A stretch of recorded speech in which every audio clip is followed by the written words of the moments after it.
Two of Jeff's favorite hobbies, drumming and running.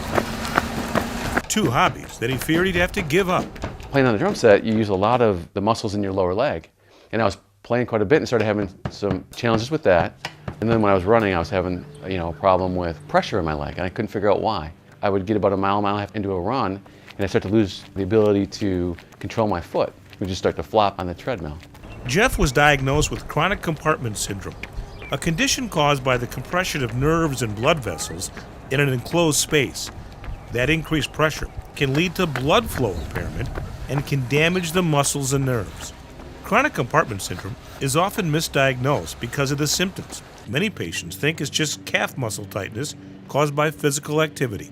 A quick test using an instrument to measure the pressure in your leg before and after exercise can confirm the diagnosis. Jeff was referred to the Compartment Syndrome Clinic at UW Health, where Dr. William Turnipseed recommended surgery to alleviate the problem. When you exercise, your muscles always become engorged with blood. The problem is that if you have a stiff wrapper on the muscle, you pump more blood into the muscle, it can expand, so the pressure increases.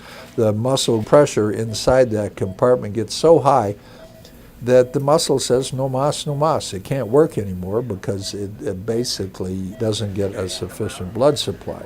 In the surgery, Dr. Turnipseed makes a small incision and removes the wrapper around the muscle called the fascia. By removing the fascia, the muscle has a chance to physiologically breathe and get more blood, restoring function. This is where they opened it up to do the procedure, and this is where the tube was that helped to drain some of the fluid the first few days. This is what Jeff's leg looks like 12 weeks after the procedure. 2 weeks in, I started to do elliptical or bike, and I kind of slowly progressed up in terms of the amount of time.